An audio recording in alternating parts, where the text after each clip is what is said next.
Here from Ventura Music School, and this is a lesson on a few different bar chords. Okay, so we're going to start with an A minor bar chord, which is we're going to bar all 6 strings on the 5th fret.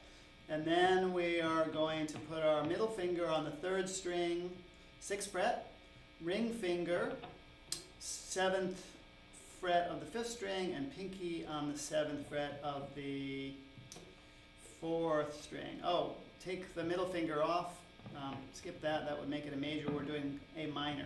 Then we're going to play all 6 strings. The second chord is going to be a D minor. So we're going to move our fingers down 1 string each from that A minor. And then we're going to add that middle finger on the 2nd string, 6th fret, and play the bottom 5 strings. The next bar chord, this is a rather unusual one, but it sounds cool. We're going to keep those 5 strings barred on the 5th fret.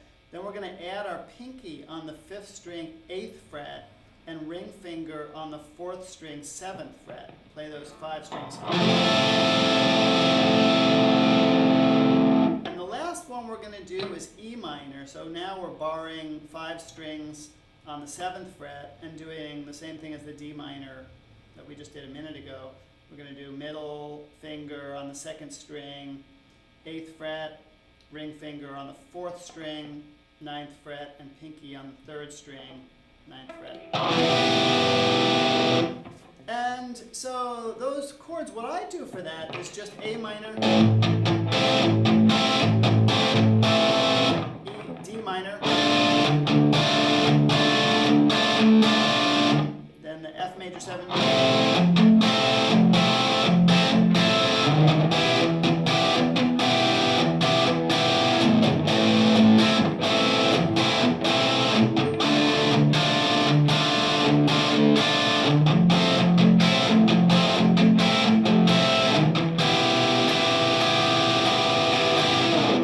and to solo over that you can do A minor pentatonic or C major scale, and sing, and kind of going back and forth between those two sounds really good.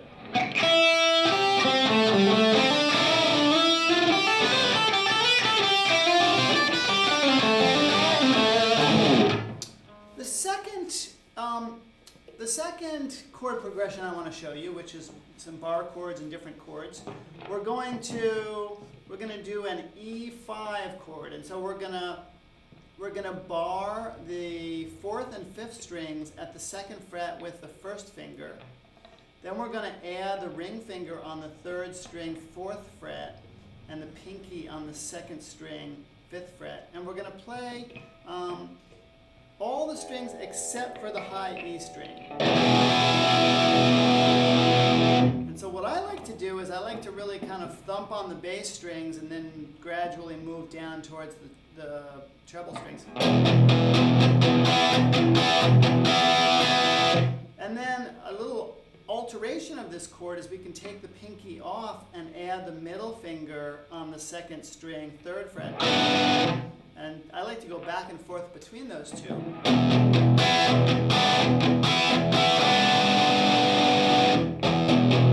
Pinky, and then middle finger. And then this next chord is it's just a C bar chord, and we're going to start on the 5th string, 3rd fret, and then people make this chord in different ways. Some people will use, this is basically an A chord moved up, so if we had our regular A chord here, we were going to move those fingers up to the 5th frets on the 2nd, 3rd, and 4th string, and then add the index finger on the 5th string, 3rd fret. Now most people find that kind of awkward, so instead we can use the the ring finger to bar the 2nd, 3rd, and 4th strings, or the pinky, which is what I do. And what I like to do for this little progression that I'm teaching you here is to try to leave the high E string open. So we're not barring it with this 1st finger, the 1st finger is just going to play the 5th string. And it just gives a kind of rich, open sound to it. And the last chord in that is going to be this G major bar chord, which is going to be barring the 6 strings with the first finger, and then middle finger on the 3rd string, 4th fret, ring finger on the 5th string, 5th fret, pinky on the 4th string, 5th fret. But what I like to do for this is lift this first finger up so it's not barring those bottom strings, it's only fretting the 6th string. And that is going to, so we're going to have this, the 1st and 2nd strings open. And then all together, that progression is going to sound like this.